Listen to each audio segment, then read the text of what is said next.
Hello students, exam study channel पे आपका फिर से स्वागत है। हमने एक इनिशिएटिव स्टार्ट किया था जिसके तहत हम प्रैक्टिस के थ्रू ग्रामर लर्न कर रहे थे। चलिए स्टार्ट करते हैं। जो स्टूडेंट्स नए हैं उनके लिए डिस्क्रिप्शन में जाइए, वहाँ पे आपको टेलीग्राम चैनल का लिंक मिल जाएगा। वहाँ पे जाइए, पीडीएफ डाउनलोड कीजिए और डेली 50 क्वेश्चंस सॉल्व करने की कोशिश कीजिए और फिर उनके सॉल्यूशंस के लिए वीडियो देखिए। आपको बहुत कुछ जानने को मिलेगा। तो कल हम कर चुके थे 50 क्वेश्चंस तक। आज हमें नाउन का पार्ट 2 स्टार्ट करना है भाई। चलो स्टार्ट करते हैं। होप आप लोगों ने क्वेश्चंस किए होंगे।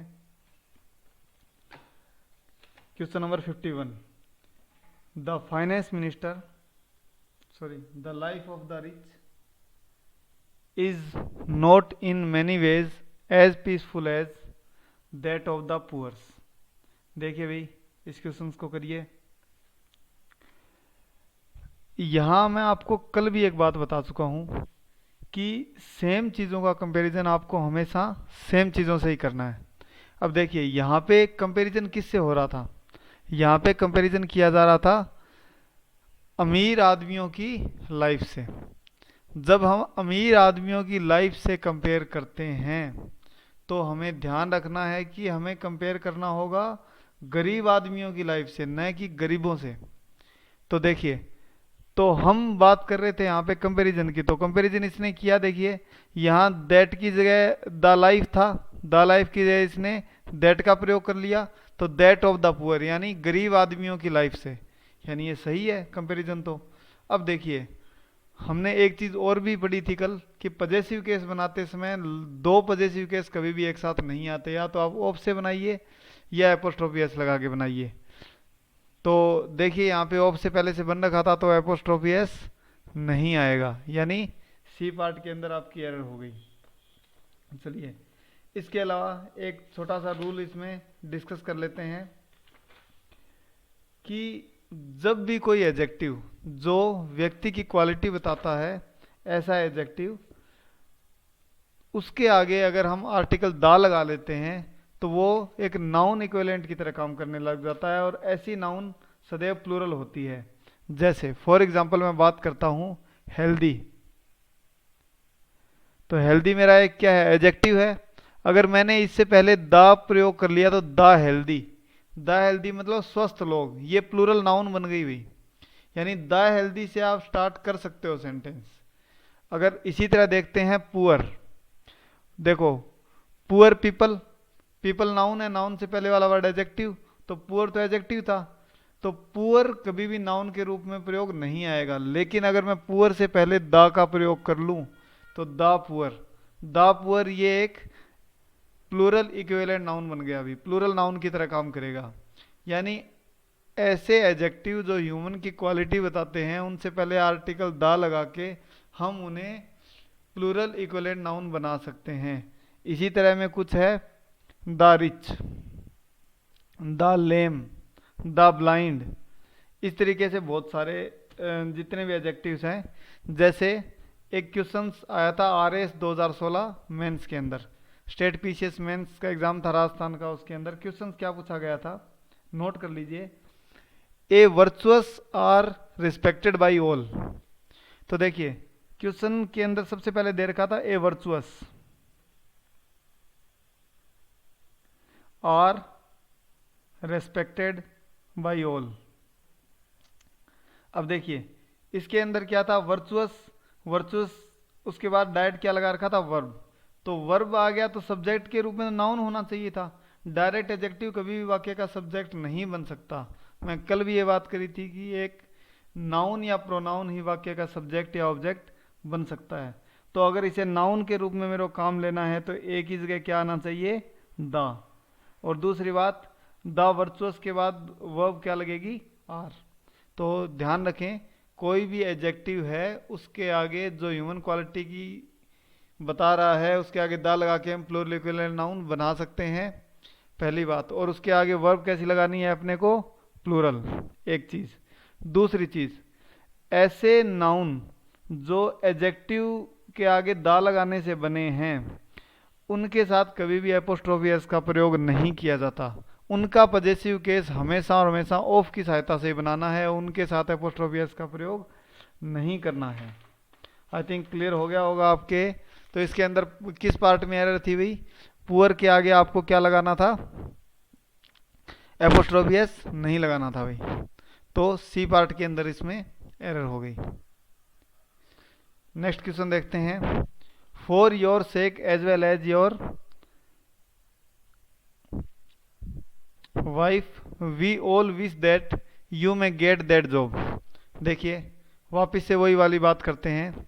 तुम्हारे लिए, देखिए फॉर योर सेक, देखिए तुम्हारे लिए, सेक का अर्थ होता है जैसे भगवान के लिए बोलते हैं गॉडस सेक, जस्टिस सेक बोलते हैं न्याय के लिए। तो तुम्हारे लिए और तुम्हारी वाइफ के लिए, तो तुम्हारी वाइफ के लिए का अर्थ देना चाह रहा था। तो तुम्हारी वाइफ के लिए का अर्थ देने के लिए यहाँ दोनों में क्या आना चाहिए? पजेसिव केस आना चाहिए था। तो पजेसिव केस के लिए आप क्या करोगे? Your wife's. देखिए मैंने बताया था कि सेम चीज़ों में आपको कंपेयर करना है हमेशा। For your sake as well as for your wife's, तुम्हारे वाइफ के लिए। वी ऑल विश, क्लियर हो गया होगा। तो यहाँ पे वाइफ के साथ एपोस्ट्रोफी एस लगा लीजिए। बी पार्ट के अंदर इसमें एरर हो गई। नेक्स्ट क्वेश्चन आगे बढ़ते हैं भाई। The expert mason reported to the owner of the hotel that there are no question of walls falling down. देखिए कल हमने बात करी थी कि निर्जीव वस्तुओं का कभी भी पर्सोनिफिकेशन नहीं होता है, अर्थात इनके पजेसिव केस हम एपोस्ट्रोफी एस लगा के नहीं बनाते हैं।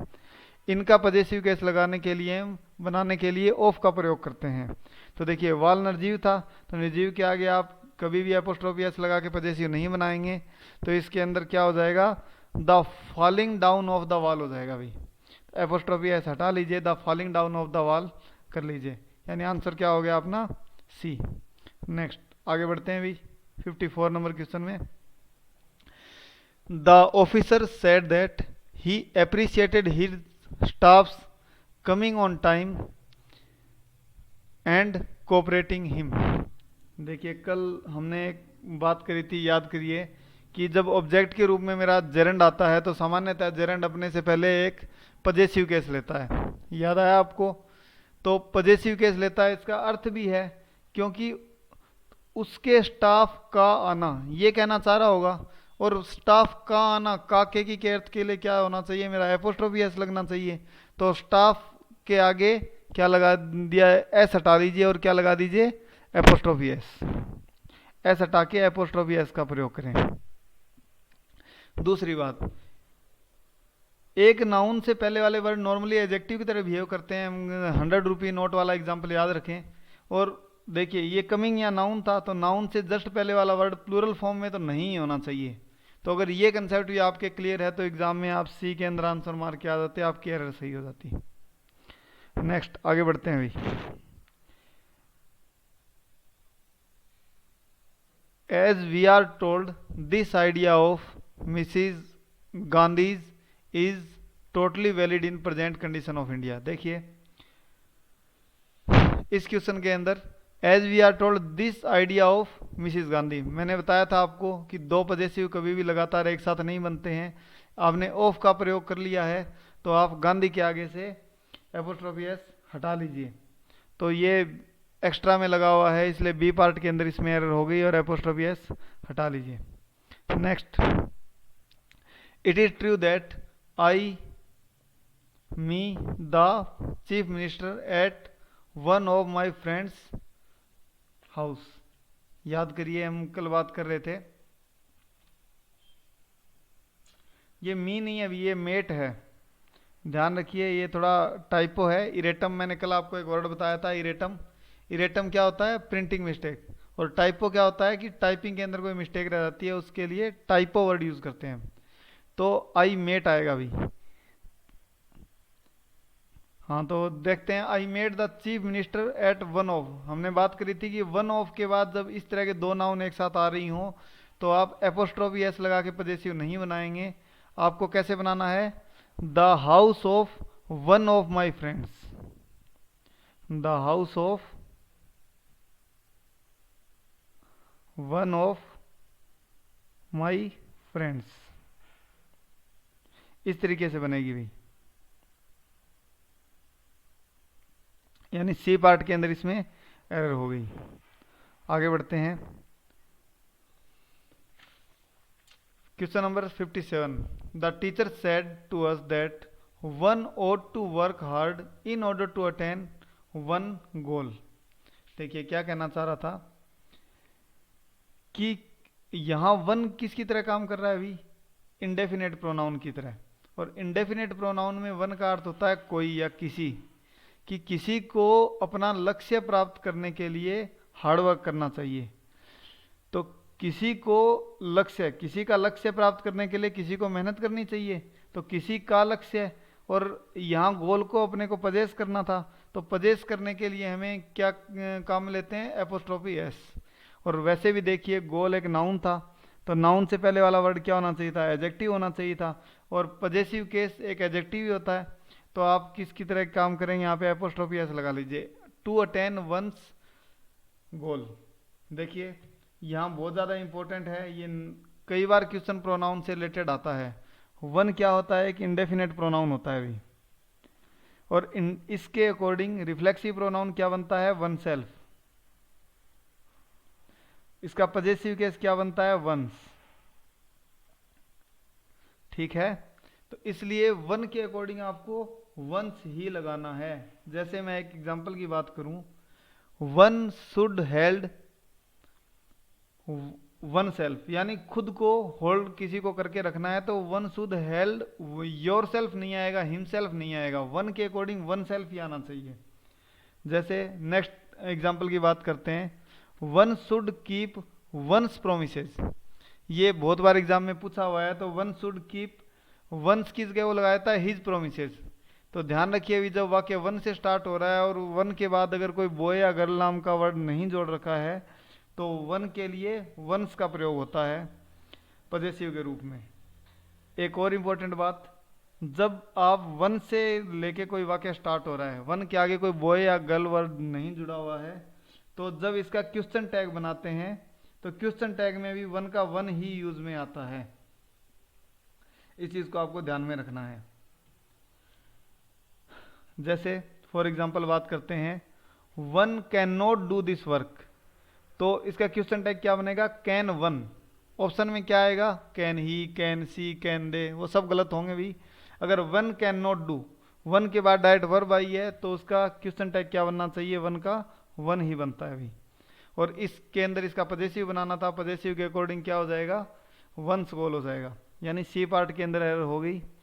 आगे बढ़ते हैं भाई। Being sure of his success, he told his friends that he would never forget even his enemies names। वह अपने दुश्मनों के नाम नहीं भूलता है। और हमने बात करी थी का के की गैर बताने के लिए पजेसिव केस यूज में आता है, तो एनिमी के बाद एपोस्ट्रोफी लगा लीजिए एक चीज, यानी एरर तो हो गई अपनी सी पार्ट में।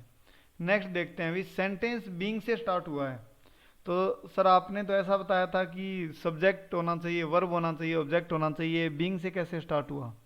देखिए ये पार्टिसिपल के अंदर एक ऐसी स्ट्रक्चर होती है जब दो सेंटेंस जुड़े हुए हों और दोनों का सब्जेक्ट कॉमन हो, तो आप पहले वाले वाक्य से पहले सब्जेक्ट हटा सकते हैं। और यहाँ वर्ब प्लस आईएनजी का अर्थ होता है होते हुए या करते हुए। अब देखिए being sure of his success, उसके सक्सेस के प्रति श्योर होते हुए या करते हुए या होने के कारण he told.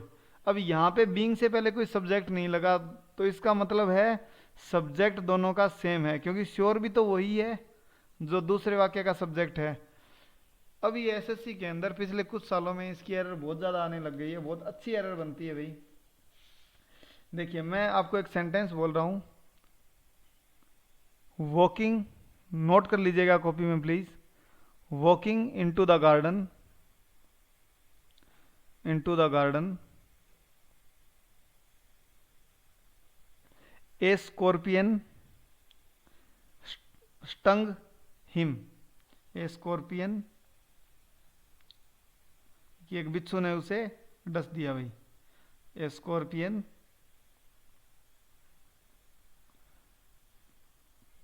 Stung him. Clear है? अब देखिए, वॉकिंग इनटू द गार्डन, ये तो पहला सेंटेंस था, कोमा लगा के दूसरा सेंटेंस स्टार्ट हुआ। देखिए, वॉक कर रहा कौन कर रहा था? कोई व्यक्ति। और दूसरे वाक्य का सब्जेक्ट क्या है मेरा? स्कॉर्पियन, बिच्छू। तो दोनों वाक्यों का सब्जेक्ट सेम नहीं है। तो सब्जेक्ट सेम नहीं है तो आप केवल वॉकिंग से सेंटेंस स्टार्ट नहीं कर सकते, ये एरर हो जाएगी भाई। तो या तो आप करिए इसके अंदर नीचे वाले का पैसिव वॉइस बना दीजिए कि walking into the garden he was stung by a scorpion. तो देखिए, दूसरे वाक्य का सब्जेक्ट आपने ही बना दिया, तो वॉक भी ही कर रहा है, तो दोनों वाक्यों का सब्जेक्ट सेम है, तो ये सही हो जाएगा। तो जब आप सब्जेक्ट नहीं लगा होता है पार्टिसिपल से पहले, तो आप ध्यान रखिए कि दोनों वाक्यों का सब्जेक्ट सेम होना चाहिए। एसएससी में आजकल इस तरह की एरर आती है। बाकी जब जेरेंड पढ़ेंगे, नॉन फाइनाइट्स पढ़ेंगे, तो इसको डिटेल से करेंगे भाई। तो इसके अंदर अपने एरर क्या थी? एनिमीज, एस के बाद एपोस्ट्रोफी एस का प्रयोग करना है। नेक्स्ट आगे बढ़ते हैं भाई। The survey gives us much knowledge of the publics opinion. बताइए भाई, इसके अंदर देखिए, कुछ वर्ड ऐसे होते हैं जिनके साथ एपोस्ट्रोफी एस का प्रयोग नहीं किया जाता, क्योंकि देखिए एपोस्ट्रोफी एस लग जाता है तो पजेसिव केस बन जाता है। जबकि कुछ नाउन ऐसे होते हैं जो अपने आप में नाउन की तरह भी काम करते हैं और एडजेक्टिव की तरह भी काम करते हैं। जैसे ऐसे कौन से वर्ड हैं? देखिए, पब्लिक, हॉस्टल, सिटी और विलेज। चार याद कर लो, पब्लिक, हॉस्टल, सिटी और विलेज। इनके बाद अगर कोई नाउन लगी रहती है तो ये वर्ड एडजेक्टिव की तरह काम करने लग जाते हैं और इनके साथ एपोस्ट्रोफी एस की जरूरत नहीं पड़ती। जैसे हॉस्टल लाइफ, हम हॉस्टल्स लाइफ नहीं बोलते, विलेज लाइफ, सिटी लाइफ। इसी तरह क्या होता है? Public opinion, public demands. तो पब्लिक हो गया, हॉस्टल हो गया, सिटी हो गया, विलेज हो गया, इनके बाद अपने को एपोस्ट्रोफी एस लगाने की जरूरत नहीं पड़ती। इस रूल को आप नोट कर लें और यहाँ से एपोस्ट्रोफी एस हटा लीजिए, यानी आंसर हो गया सी। इस रूल को आप कॉपी के अंदर नोट करें भाई। नेक्स्ट आगे बढ़ते हैं, question number 60। Very few soldiers डेड to turn a deaf ear to their commanders in chief's orders. हम कल बात कर चुके हैं कि जब आप कोई कंपाउंड नाउन्स का यूज करते हैं तो एपोस्ट्रोफी उसके लास्ट वर्ड के ऊपर लगता है, न कि शुरू वाले पे। और जब इसका प्लूरल बनाएंगे तो एस लगेगा रूट वर्ड्स पे, तब तो कमांडर इन चीफ होता। लेकिन यहाँ एपोस्ट्रोफी यहाँ की बजाय कहाँ लगनी चाहिए थी? लास्ट वर्ड के ऊपर। देखिए दूसरी बात, फ्यू, एफ यू और द फ्यू। देखिए few, F you, the few ऐसे डिटर्मिनर्स हैं जिनके बाद सदैव और सदैव प्लूरल काउंटेबल नाउन का यूज आता है। जैसे हमेशा और हमेशा प्लूरल नाउन का ही प्रयोग होगा। देखिए, और फ्यू से पहले अगर ए और दा नहीं लगा तो न के बराबर, बहुत कम। अब ये सेंटेंस भी क्या कह रहा था, चाह रहा था कि उनके कमांडर इन चीफ का ऑर्डर अनसुना करने वाले की हिम्मत बहुत ही कम सोल्जर्स करते हैं, न के बराबर। इसलिए यहाँ वेरी फ्यू सोल्जर्स का प्रयोग किया है। तो आप फ्यू के बाद ध्यान रखें, नाउन हमेशा प्लूरल लगेगी। और इस सेंटेंस के अंदर एरर की बात करें तो सी पार्ट में एरर हो गई भी। नेक्स्ट आगे बढ़ते हैं। योर सन्स इन लॉज, इसमें देखते ही पता लग गया होगा कि अगर एपोस्ट्रोफी अपने किसी भी एक नाउन के अंदर दो बार आप पजेसिव नहीं बनाते हैं और लास्ट वर्ड के ऊपर आपको एपोस्ट्रोफी एस लगाना है, इसलिए एस से रिमूव कर दीजिए और आंसर हो गया मेरा A. Next question, I appreciate you helping. मैंने कल भी आपको बताया था, आज भी बताया था, दोबारा बता रहा हूं, हेल्पिंग या जेरेंड की तरह तुम्हारा हेल्प करना, ऐसा सेंटेंस का भाव निकल रहा है। तुम्हारा, तुम्हारा यानी आप मैं पजेस करने वाले वर्ड कौन कौन से होते हैं? उसका, उसकी, तेरा, तेरी, मेरा, मेरी, तुम्हारा, तुम्हारी, ये पजेस करने वाले, अधिकार दिखाने वाले शब्द होते हैं। और जेरेंड से पहले सामान्यतः पजेसिव वर्ड का यूज किया जाता है। और वैसे भी सेंटेंस का देखिए सेंस क्या निकल रहा था, मैं अप्रिशिएट करूंगा तुम्हारा हेल्प करना, ऐसा ही है, तुम्हारी हेल्प करना मैं अप्रिशिएट करता हूं। तो यू की जगह क्या आना चाहिए? योर, पजेसिव वर्ड आना चाहिए भी। तो पजेसिव वर्ड यहाँ पे क्या हो जाएगा? यू की जगह योर। ध्यान रखें, सेंस के अकॉर्डिंग भी आपको क्वेश्चन करने हैं और रूल के अकॉर्डिंग जाना चाहेंगे तो जेरेंड से पहले पजेसिव केस का यूज करें। ए पार्ट में एरर होगी भी। Next question 63, I have read many plays of shows.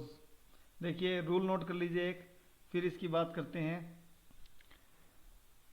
जब भी मैनी नाउन ऑफ नाउन ये स्ट्रक्चर काम में आए, जब भी मैनी नाउन ऑफ नाउन ये स्ट्रक्चर काम आए, तो आप कभी भी लास्ट वाले वर्ड के ऊपर एपोस्ट्रोफी का प्रयोग नहीं करेंगे, यानी मैनी प्लेज ऑफ सो होगा। और वैसे भी देखिए यहाँ के अंदर ऑफ लगा के पहले ही विदेशी बनाया जा चुका था, तो एपोस्ट्रोफी एस तो लगना ही नहीं चाहिए था। और आपको रूल भी ध्यान रखना है, मैनी नाउन ऑफ नाउन होने पर लास्ट के ऊपर एपोस्ट्रोफी एस लगा के उसका पजेसिव नहीं बनाना है। तो यहाँ बी पार्ट के अंदर एरर हो गई। नेक्स्ट आगे बढ़ते हैं। I do not want to bring her to my home because her rudeness is quite intolerable.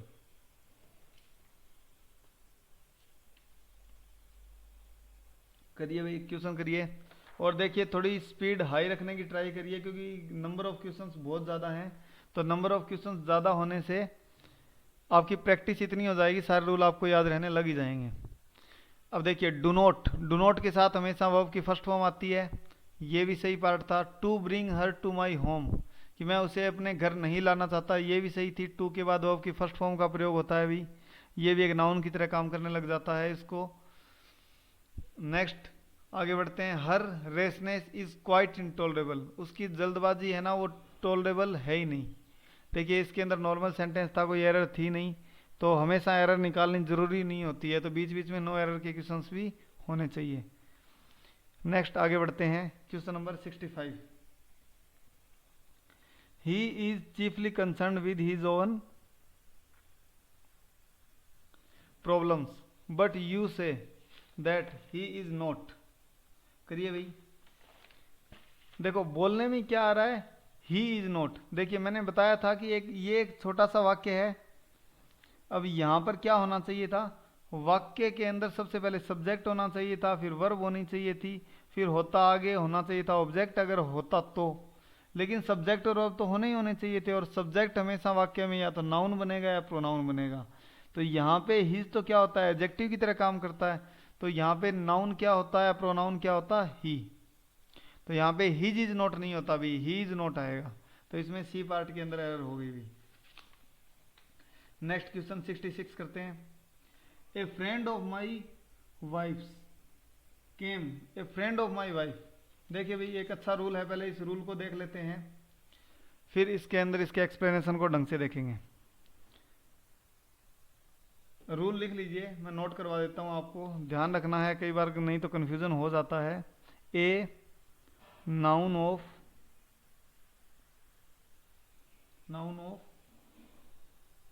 Noun, अगर आपको इस तरह की स्ट्रक्चर दिख जाए जब भी, तो आपको क्या करना है, एपोस्ट्रोफी एस लगाने से इसका अलग अर्थ निकलेगा। अगर मैं स्ट्रक्चर ऐसे लगाऊं ए नाउन ऑफ नाउन, तो उसका अलग अर्थ निकलेगा। वही कैसे, अभी बात करते हैं।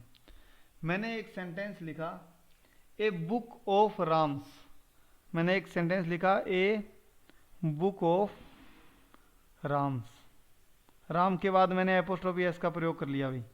तो इसका मतलब है राम के पास बहुत सी किताबें हैं, उनमें से एक। ए बुक ऑफ राम्स का मतलब है कि राम के पास बहुत सारी किताबें हैं भाई, उनमें से एक। अगर मैं बात करूं a car of Amitabh Bachchan, apostrophe S लगा दिया, तो अमिताभ बच्चन के पास बहुत सी कारें हैं, उनमें से एक। अब मैं बोलूं कि ए मोबाइल ऑफ राम, इसका मतलब राम के पास एक ही मोबाइल है भाई, एपोस्ट्रोफी एस नहीं लगाया तो मतलब वो उसी की बात कर रहा है। लेकिन अगर मैंने एपोस्ट्रोफी एस लगा दिया, यानी चीज़ें बहुत सारी हैं, उनमें से एक की बात कर रहा है। तो ये डिफरेंस होता है कि a noun of noun structure में लास्ट नाउन के ऊपर एपोस्ट्रोफी एस लगने से और नहीं लगने से क्या फ़र्क पड़ेगा। अब देखिए इस सेंटेंस के अंदर हम बात करते हैं। अब देखिए कुछ चीज़ें जनरल सेंस के अंदर आपको लेके चलनी होती हैं, वैसे आप लेके चलोगे तो आपको लगेगा कि ये सही है। ए फ्रेंड ऑफ माई वाइफ, अब देखिए यहाँ क्या अर्थ हुआ कि मेरी वाइफ का एक मित्र केम टू मी, मेरे पास आया। अब यहाँ अगर मैं एपोस्ट्रोफी एस लगा दूँ हाँ वाइफ के ऊपर, तो इसका मतलब हो जाएगा कि मेरी वाइफ के जितने भी दोस्त हैं, 2 4 5 10, एक से तो ज़्यादा ही होंगे, नॉर्मली एक इंसान के दोस्त एक से ज़्यादा ही होते हैं, उनमें से एक मेरे पास आया। और अगर आप नहीं लगाओगे तो इसका मतलब है मेरी वाइफ का दोस्त ही एक ही है, और वो मेरे पास आया। तो आपको सेंटेंस जनरल सेंस के अंदर लेके चलना है। तो जनरल सेंस के अंदर आप वाइफ के बाद एपोस्ट्रोफी एस लगाइए, आंसर बी हो जाएगा। और वैसे आप अड़ी जाओ भी, नहीं नहीं मेरी वाइफ का तो दोस्त एक ही है जी, तो ये ग्रामेटिकली सही है, कोई आप इसमें एरर नहीं निकाल सकते। But exam point of view से ध्यान रखें, वो जनरल सेंस के अंदर लेके चलता है, और ऐसी एम्बिगुअस एरर एग्जाम्स में पूछी भी नहीं जाती। एक बुक में दी हुई थी, तो हम सभी बुक्स का कंपाइलेशन के थ्रू कर रहे हैं, तो इसलिए उसके अंदर ये दी हुई थी, इसलिए मैंने आपको समझा दिया, आंसर बी है। हाँ वो बी लेके चलना है भाई। Next 67, unfortunately for me the root cause of my frustration lies in the government's dubious policy. Government की संदेहास्पद पॉलिसी, गवर्नमेंट की का अर्थ देने के लिए पजेसिव केस, पजेसिव केस के लिए क्या आना चाहिए मेरा, एपोस्ट्रोफी एस, तो गवर्नमेंट्स लगा लीजिए। Next 68, he suggested to me that I should go to the nursery to bring some beautiful summers flowers. देखिए इस रूल को ध्यान से नोट कर लीजिए कि ये जो सीजन होते हैं, समर, ऑटम, विंटर, और क्या हो गया, 4 होते हैं ना, spring, okay, summer, winter, autumn और स्प्रिंग, जो ये 4 सीजन होते हैं, अगर आपने इनके आगे फ्लावर्स वर्ड का यूज किया तो कोई भी एपोस्ट्रोफी एस का प्रयोग नहीं होता है। यानी समर फ्लावर होगा, विंटर फ्लावर होगा, इनको एक दो बार बोलोगे तो आपको याद हो जाएगा, समर फ्लावर्स, विंटर फ्लावर्स, इस तरीके से। अब इसमें क्या है, अगर मैंने इनका पर्सोनिफिकेशन कर लिया, पर्सोनिफिकेशन कैसे, ऑटम्स रिटर्न्स, समर्स अराइवल। अब देखिए आता जाता तो कोई आदमी है, पर्सोनिफिकेशन का मतलब होता है हमने उसका सजीवीकरण कर दिया। अब मौसम कोई सजीव तो होता नहीं है, अब मैंने कहा समर्स अराइवल, यानी मौसम का आना, गर्मी का आना, पतझड़ का आना, उसका जाना, आता जाता तो कोई व्यक्ति है। तो जब पर्सोनिफिकेशन कर दिया, अराइवल, रिटर्न, इस तरह के वर्ड आगे लग जाएं, तो आप एपोस्ट्रोफी एस का प्रयोग कर सकते हैं और वो बिल्कुल सही होता है। तो क्या हो जाएगा, ऑटम्स रिटर्न, स्प्रिंग्स अराइवल, इस तरीके से।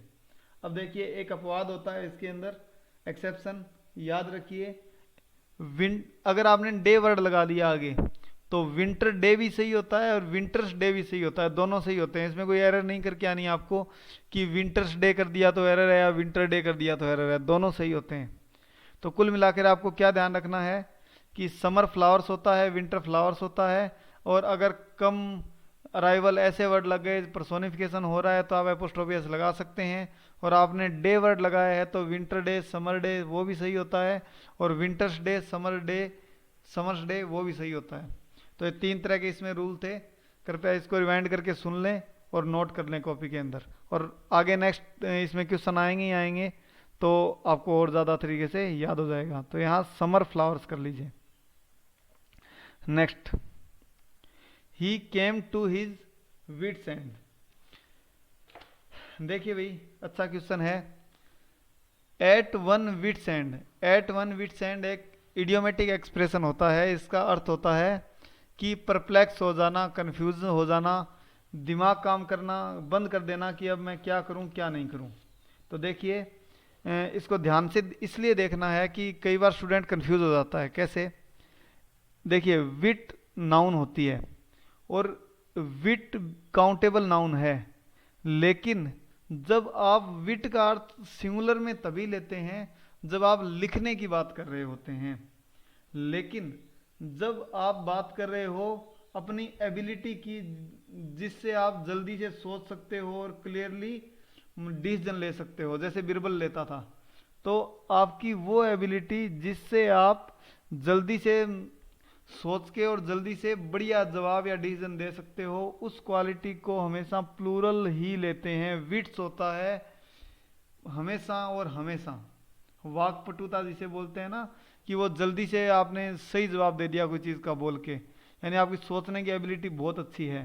देखो लिखने के लिए तो काम आता है विट सिंगुलर, लेकिन सोचने के संदर्भ में आपको काम लेना है सदैव और सदैव plural.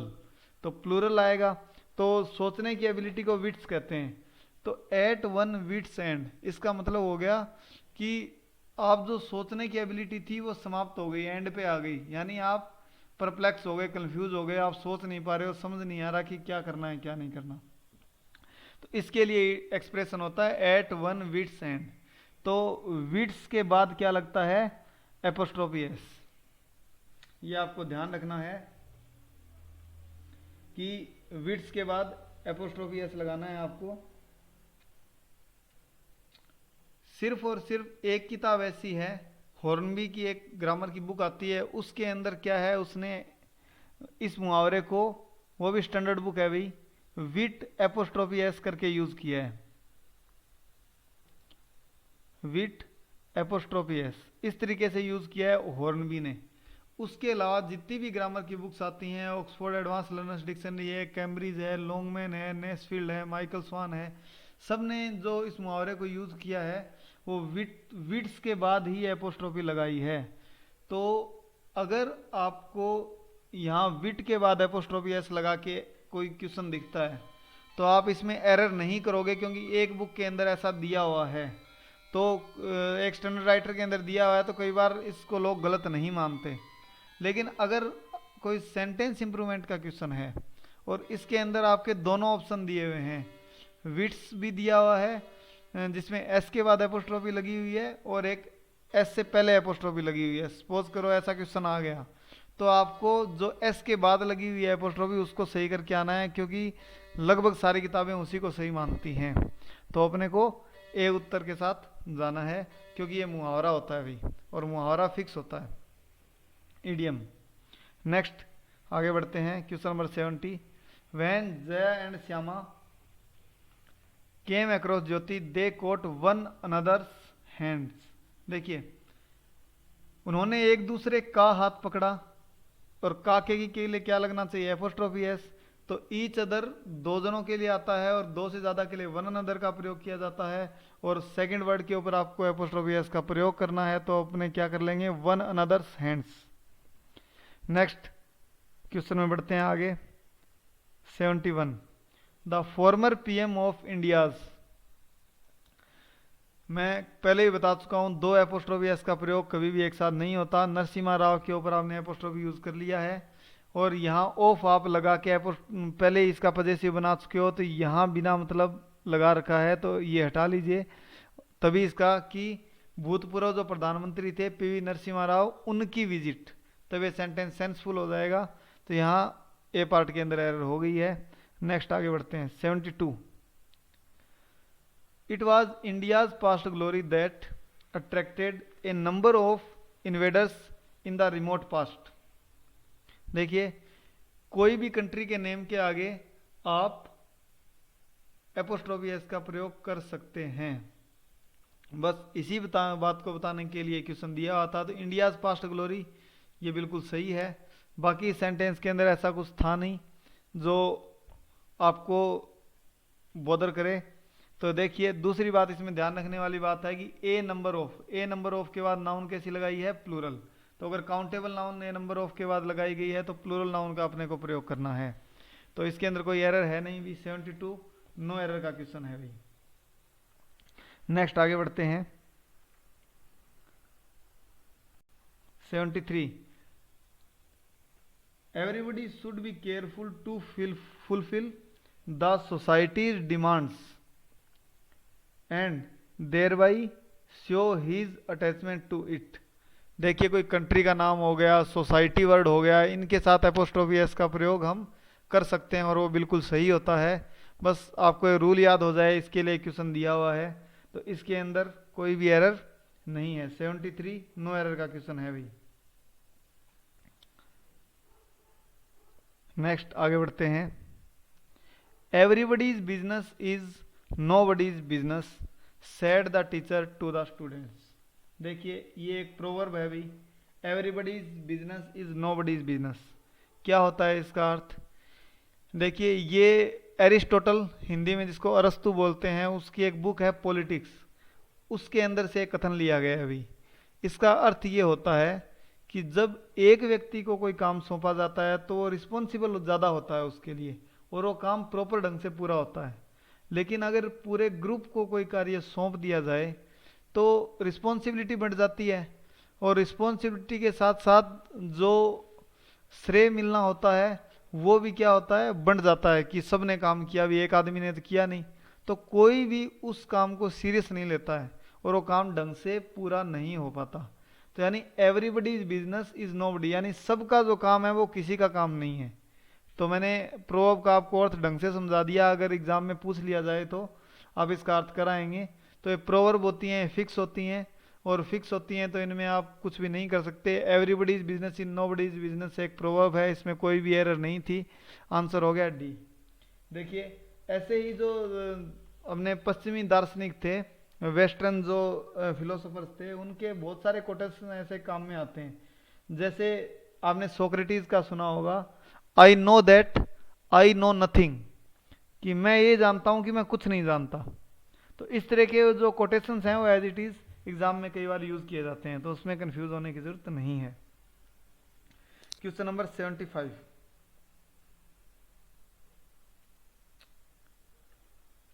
he told her that he had ever seen her with his mind's eye। देखिए वापिस से एक इडियम है यहाँ पे, और इडियोमेटिक एक्सप्रेशन मैंने आपको बताया था कभी भी परिवर्तित नहीं होते हैं। देखिए इन योर माइंड्स आई, इसका अर्थ होता है इन योर इमेजिनेशन। इसका अर्थ क्या होता है, आपकी यादाश्त या आपकी कल्पना के अंदर, इन योर मेमोरी और इन योर इमेजिनेशन। देखिए इसका एक एग्जाम्पल बताता हूँ आपको, नोट कर लिया करें जब मैं एग्जाम्पल बताऊँ ताकि आपको याद रहे चीज़ें। एग्जाम्पल एक बार पढ़ लोगे तो दिमाग में सेट हो जाती हैं। देखो, in my minds I see is still a little girl of 6 although she has actually a grown woman. कि मेरी यादाश्त में तो अब भी वो 6 साल की लड़की है, लेकिन सच में वो क्या है, एक लेडी बन चुकी है। तो इस तरीके से आप ध्यान रखें, माइंड साई, माइंड के आगे एपोस्ट्रोफी एस लगा है, ये एक इडियोमेटिक एक्सप्रेशन है, हम इसमें कुछ कर नहीं सकते थे। 75 क्वेश्चन के अंदर कोई भी एरर नहीं है, नो एरर का सेंटेंस था भाई। नेक्स्ट आगे बढ़ते हैं। India and China's present conditions. देखिए कंडीशंस की बात कर रहा है, दोनों देशों की अलग अलग कंडीशन होगी, जॉइंट अकाउंट वाली बात यहाँ नहीं है। तो दोनों देश अलग अलग हैं, इसलिए दोनों के ऊपर क्या आनी चाहिए, एपोस्ट्रोफी एस। कल बताया था हमने राम एंड श्याम्स अकाउंट, यानी दोनों के अकाउंट अलग हैं, और Ram and Shyam's account joint account होगा तो ही बाद वाले के ऊपर केवल अपने को एपोस्ट्रोफी एस का प्रयोग करना है, यानी इसमें ए पार्ट के अंदर एरर हो गई। Question number 77, keeping in view the publics demand. अभी हमने करी थी कि पब्लिक हो गया, सिटी हो गया, हॉस्टल हो गया, विलेज हो गया, इनके बाद अगर कोई वर्ड लगता है तो नाउन लगती है, तो हमने एपोस्ट्रोफी एस का प्रयोग नहीं किया जाता, क्योंकि खुद ये एडजेक्टिव की तरह बिहेव करने लग जाते हैं। तो अपने को करना क्या है, इसमें पब्लिक के आगे से एपोस्ट्रोफी एस रिमूव कर देना है, और बी पार्ट में इसमें एरर हो गई। नेक्स्ट आगे बढ़ते हैं।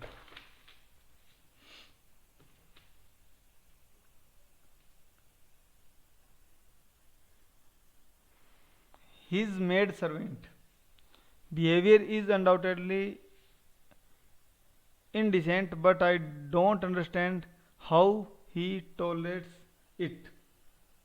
देखिए इस क्वेश्चन के अंदर his maid servants behavior आना चाहिए था, क्योंकि उसके मेड सर्वेंट का बिहेवियर।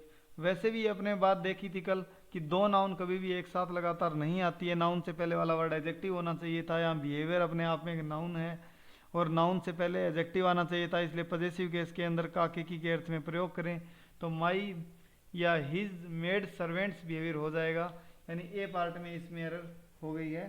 नेक्स्ट आगे बढ़ते हैं, क्लियर होगा भाई अच्छे से। दीज बिल्डिंग्स डेकोरेशन, देखिए वही वाली बात जो अभी मैंने ऊपर बताई कि दो नाउन जब एक साथ आई हैं तो उससे पहले वाला वर्ड एक एडजेक्टिव की तरह बिहेव करना चाहिए, और एडजेक्टिव की तरह बिहेव यानी पॉजेसिव केस के अर्थ में आना चाहिए था वो, तभी इसका अर्थ भी निकल पाएगा कि इन बिल्डिंग्स की डेकोरेशन। पहली बात, यानी पजेसिव केस आना चाहिए भी, प्लूरल तो नहीं आना चाहिए, इतना समझ में आ गया। दूसरा, ये एक इनएनिमेट ऑब्जेक्ट है बिल्डिंग, तो इसका एपोस्ट्रोफी एस लगा के तो पजेसिव बन नहीं सकता। तो हमें क्या करना है, the decoration of these buildings, ये करें आप ऑफ लगा के तो सही हो जाएगा। यानी ए पार्ट में अपने एरर हो गई है 79 क्वेश्चन के अंदर। Question number 80, Delhi's water supply system is certainly as good as is expected in a capital town। Delhi is water, मैंने बताया था कोई कंट्री का नाम हो, टाउन का नाम हो, कैपिटल का नाम हो, नाम के साथ एपोस्ट्रोफी एस लगा सकते हैं, बिल्कुल सही होता है।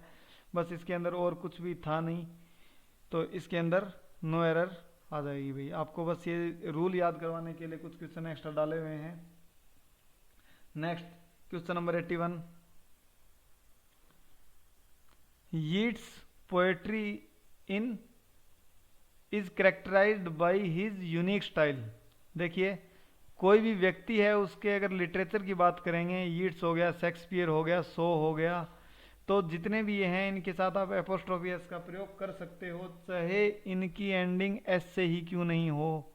जैसे आप ध्यान रखोगे, ईट्स है, एस से एंड हो रहा था, उसके बाद भी एपोस्ट्रोफी एस लगाई है, कोई दिक्कत नहीं है। जो स्टैंडर्ड राइटर्स हैं उसको सही मानते हैं और इसी रूप में इसको अपनाते हैं।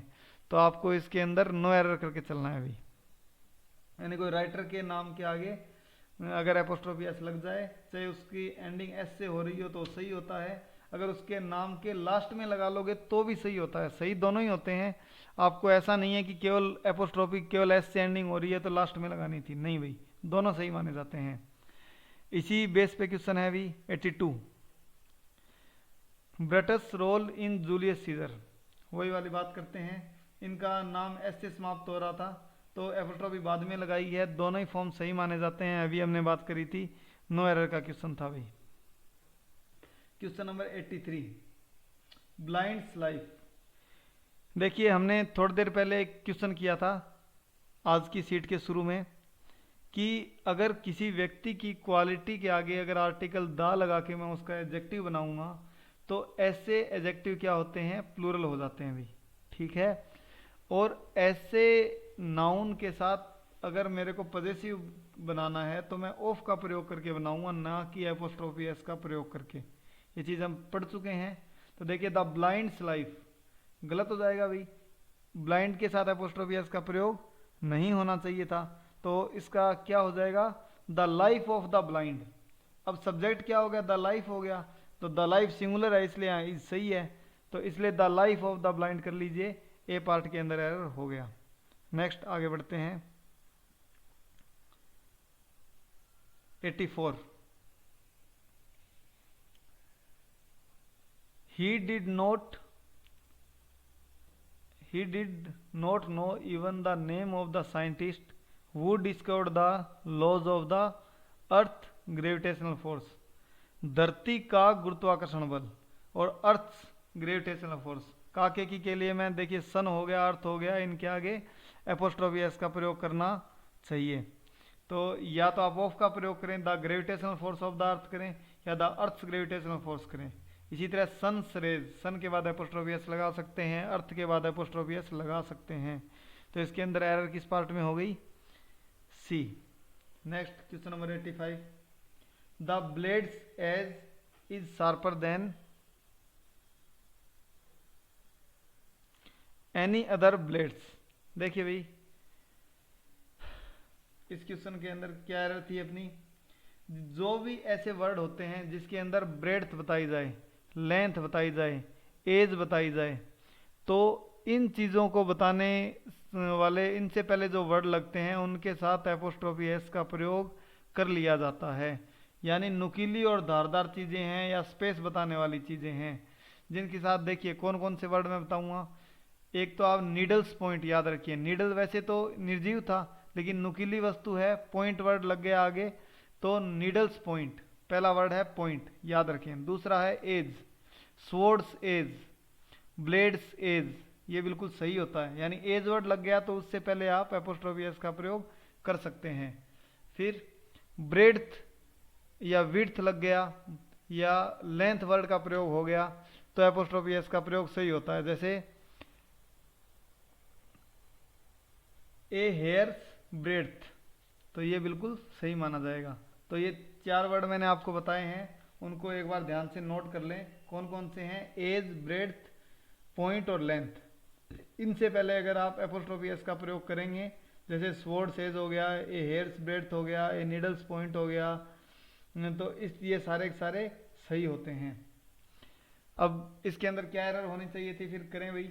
देखिए इसमें कंफ्यूजन यही तो था कि ये तो ब्लेड तो क्या है, कोई निर्जीव वस्तु है, तो एपोस्ट्रोफी एस नहीं लगना चाहिए था। लेकिन जो नुकीली धारदार चीज़ें और स्पेस बताने वाली चीज़ों से एपोस्ट्रोफी एस का प्रयोग किया जा सकता है, तो आपको नो एरर का सेंटेंस है, इसमें कोई भी एरर नहीं थी।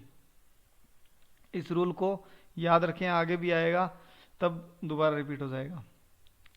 नेक्स्ट क्वेश्चन करते हैं 86। Many noun of noun. करिए भाई, क्या आंसर होना चाहिए। मैंने कल भी बताया था, दोबारा बता देता हूं कि मैनी नाउन ऑफ नाउन। अब ये जब प्रयोग होता है many plus noun plus of plus noun, ये स्ट्रक्चर जब यूज होती है तो लास्ट नाउन के ऊपर एपोस्ट्रोफी एस का प्रयोग नहीं किया जाता है। इसी तरह मैनी ऑफ नाउन्स जब ये यूज होता है तो लास्ट पे एपोस्ट्रोफी एस का प्रयोग नहीं किया जाता है। और समझने वाली बात भी थी कि मैनी ऑफ, ऑफ लगा के आप पहले ही पजेसिव बना चुके हो, या में से का अर्थ देने के लिए यहाँ पे हुआ है, पजेसिव नहीं बनाया अभी, क्वेश्चंस में से बहुत सारे, तो यहाँ पे ऑफ लग चुका है, तो आप एपोस्ट्रोफी एस का प्रयोग यहाँ पे नहीं करना है आपको, क्योंकि मैनी ऑफ के बाद अगर कोई नाउन आएगी तो उसके ऊपर एपोस्ट्रोफी एस का प्रयोग ना करें, ये रूल यही है, इसको याद रखें। तो आप एक काम करिए, इसमें एपोस्ट्रोफी हटा लीजिए, ए पार्ट में एरर हो गई है। Question number 87।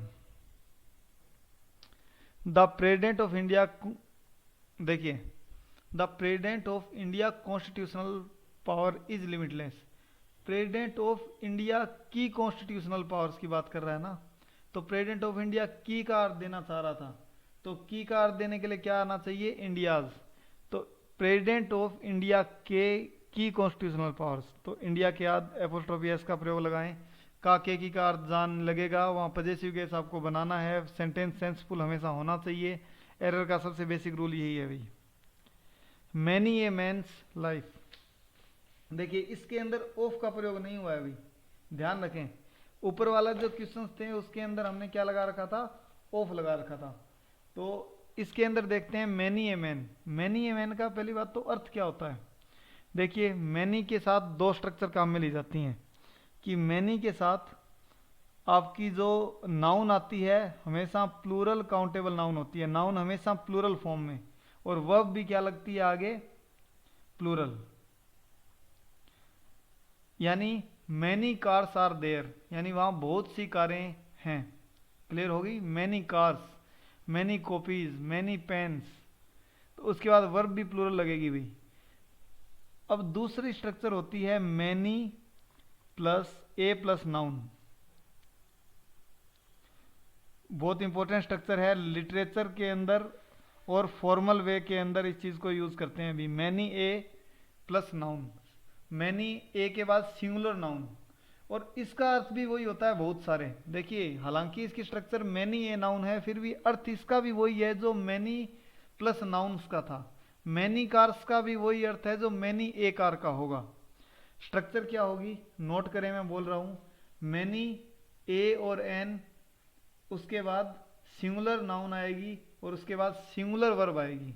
यानी मैनी ए नाउन है तो उसके बाद वर्ब सिंगुलर लगानी है, और मैनी नाउन्स हैं तो उसके बाद वर्ब प्लूरल लगानी है। अर्थ दोनों का सेम ही होता है। फॉर एग्जाम्पल मैं एक दो सेंटेंस यूज कर लेता हूं। I have been there many a time, कि मैं काफी बार वहां गया था, मैनी ए टाइम बिल्कुल सही है। देखिए अगला sentence, many a tale was told, यानी बहुत सारी कहानियां कही गई थी, लेकिन मैनी ए लगा दिया मैंने, तो वर्ब आपको सिंगुलर प्रयोग में लेनी है। और इसके बाद एपोस्ट्रोफी एस का प्रयोग कर सकते हैं। जब ऑफ बीच में लगा हुआ हो तब रूल अलग था, लेकिन ऑफ नहीं लगा हुआ तो अब एपोस्ट्रोफी एस का प्रयोग बिल्कुल सही है। ये नो एरर का क्वेश्चन था भी। ये मैनी ए मैन का रूल यहाँ पे थोड़ा ध्यान रखें कि मैनी ए मैन के बाद सिंगुलर वर्ब आती है, और ये बिल्कुल सही माना जाता है। क्वेश्चन नंबर 89,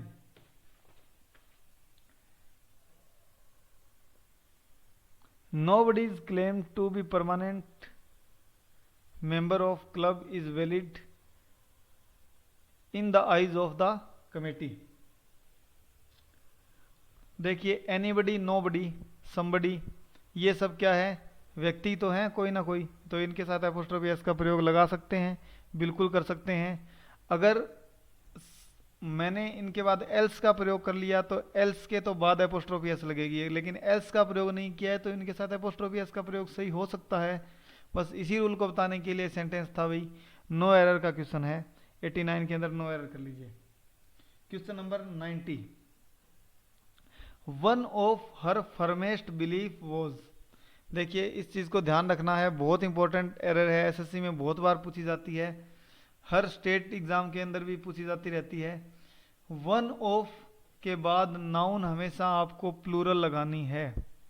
वन ऑफ के बाद नाउन हमेशा कैसी लगानी है, प्लूरल। और वर्ब कैसी आएगी, सिंगुलर। रीजन देखिए, वन ऑफ का अर्थ में से, वन का अर्थ एक, यानी में से एक, में से यानी बहुत से में से एक हो सकता है, एक में से तो एक होने से रहा, तो बहुत से के अर्थ के लिए आपको वर्ब के नाउन कैसी लगानी पड़ेगी, प्लूरल। अब पूरा सब्जेक्ट क्या हो गया कि बहुत से में से एक, तो सब्जेक्ट तो एक ही है ना, तो सब्जेक्ट एक है तो वर्ब तो सिंगुलर आएगी, लेकिन वन ऑफ के बाद नाउन हमेशा प्लूरल आएगी। इसको आप मेमोराइज कर लें और बोलने में हमेशा सही बोलें। जैसे बहुत सारे student one of the teacher बोलते हैं, नहीं भी, one of the teachers, one of the institutes. आप सही बोलोगे तो चीज़ याद भी आपको सही रहेगी। तो वन ऑफ हर फर्मेस्ट बिलीव्स हो जाएगा भी। वन ऑफ के बाद नाउन सदैव कैसी आती है, प्लूरल, और वर्ब कैसी, सिंगुलर। तो वाज सिंगुलर सही था, तो 90 के अंदर ए में एरर हो गई। नेक्स्ट आगे बढ़ते हैं। इन वन ऑफ और फर्स्ट कन्वर्जेशंस, देखिए वन ऑफ के बाद नाउन सदैव कैसी लगानी है, प्लूरल, तो कन्वर्जेशन हो गया भाई, कन्वर्जेशंस हो जाएगा। तो ए पार्ट के अंदर एरर हो गई 91 में। Question number 92,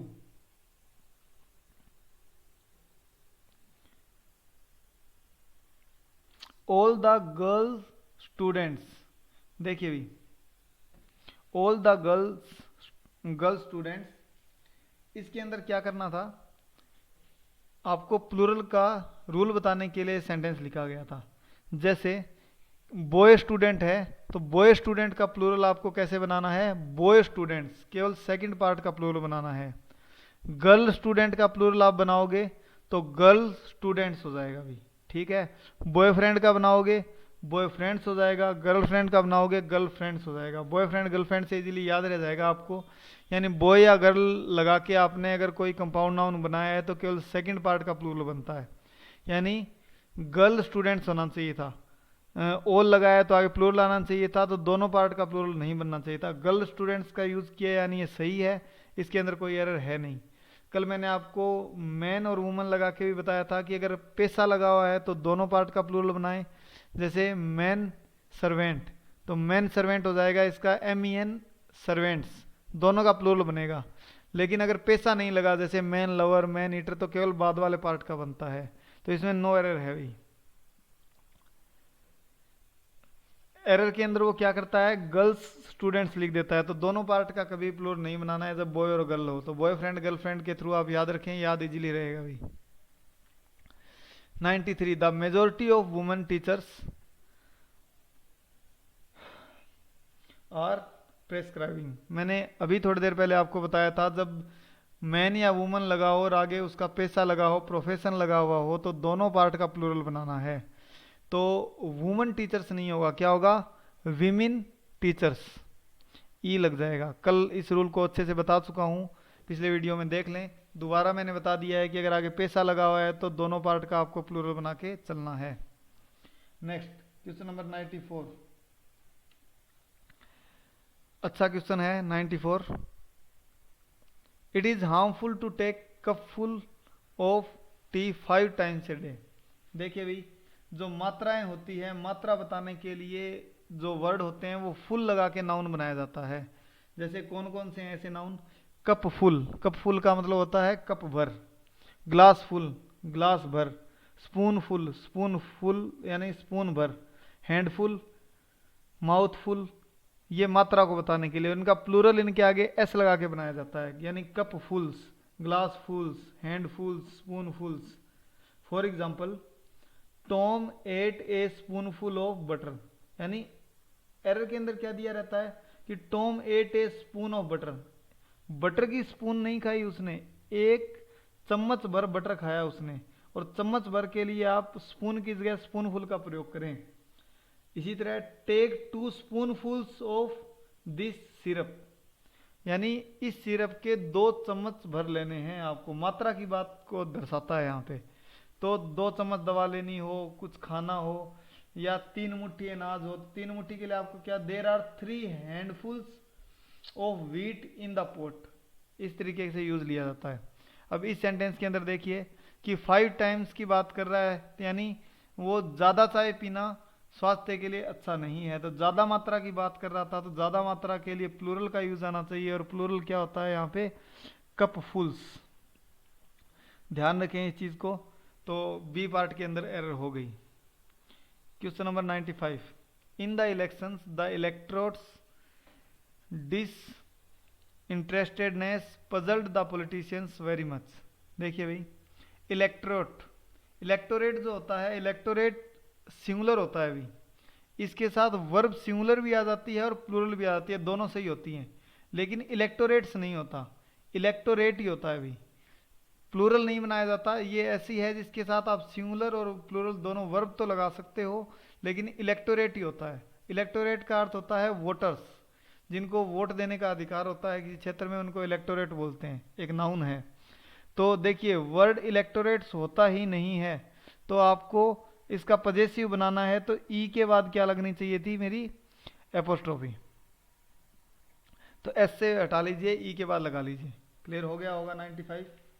question number 96, the present datas show, मैंने आपको कल बताया था कि डेटम का प्लूरल डेटा होता है, और डेटा आज के टाइम में सिंगुलर और प्लूरल दोनों तरीके से काम आता है, लेकिन डेटा का प्लूरल डेटाज नहीं बनाया जाता, तो ए पार्ट में एरर कर लीजिए भाई, डेटाज नहीं होगा, डेटा कर लीजिए इसको। Question number 97, he said that he always kept in his pocket A bundle of 100 rupees notes. कल बहुत अच्छे से एक्सप्लेन कर चुका हूँ, दोबारा बता देता हूँ कि आपने नोट्स वर्ड लगा दिया, नोट्स नाउन है, नाउन से पहले जो भी पूरी group of words hyphenated noun होता है वो एडजेक्टिव की तरह काम करता है, एडजेक्टिव का कभी प्लूरल बनता नहीं है, तो 100 रुपी नोट्स आना चाहिए। कल का वीडियो जिन्होंने नहीं देखा है वो देख लें, उसके अंदर बहुत अच्छे से इस रूल को बताया हुआ है, और आगे की शीट में इस पर बहुत सारे क्वेश्चन हैं ताकि ये सही हो, और इम्पोर्टेंट रूल भी है। तो एरर हो गई सी पार्ट में। नेक्स्ट आगे बढ़ते हैं, to run a 5 stars hotel, वही सेम, होटल नाउन हो गया, तो नाउन से पहले वाले वर्ड एडजेक्टिव की तरह काम करेंगे, तो 5 स्टार होटल होना चाहिए। देखिए 5 स्टार सही होता, होटल लगा दिया तो 5 स्टार होटल होगा, न कि 5 स्टार्स, ऐसा हटा लीजिए, वही 100 रुपी नोट वाला सेम का सेम कंसेप्ट इसमें काम आएगा। He gave me 2 important information, कल बात कर रहे थे एडवाइस, न्यूज़, फर्नीचर, इंफॉर्मेशन, ये अनकाउंटेबल नाउन होते हैं। अनकाउंटेबल नाउन से पहले कभी आर्टिकल एन का प्रयोग नहीं किया जाता, और इनका प्लूरल कभी नहीं लगाया जाता, इनसे पहले मैनी नहीं लगाया जाता, इनसे पहले मच का प्रयोग आता है। तो देखिए यहाँ पे इन्फॉर्मेशन के आगे एस लगा के प्लूरल बना रखा है, ये एक एरर हो गई, तो आपको इसमें 2 इंपॉर्टेंट इंफॉर्मेशन कर देना है, यानी बी पार्ट में एरर हो गई। नेक्स्ट आज का लास्ट क्वेश्चन देखते हैं भाई, योर एडवाइसेज आर, इजी है, एडवाइस का कभी प्लूरल एडवाइसेज नहीं होता है, अनकाउंटेबल नाउन है, तो आपको एस हटा लीजिए इसमें से, ए पार्ट में एरर हो गया। तो आप सभी जब भी क्वेश्चंस करें, जो पीडीएफ है टेलीग्राम चैनल के ऊपर, उसे डाउनलोड कर लें, उसको अपने सामने रखें, और एक बार सबके सॉल्यूशन सुन लें, चाहे आपका वो क्वेश्चन सही भी हो, ताकि आपको कुछ एक्स्ट्रा चीज़ें, कोई ईडियम वगैरह कुछ ध्यान में आए, तो सुना हुआ चीज़ें ज़्यादा याद रह जाती हैं। चलो एक फ्रेजल वर्ब के साथ आज की क्लास एंड करते हैं। Call it a day, call it a day, call it a day का अर्थ होता है आज यहीं समाप्त करते हैं, अभी कोई काम समाप्त करना, इसके लिए फ्रेजल वर्ब क्या काम आती है, कोलिटेडे। तो लेट्स कोलिटेडे। थैंक यू फ्रेंड्स, ध्यान से इस वीडियो को देखें, कल मिलेंगे।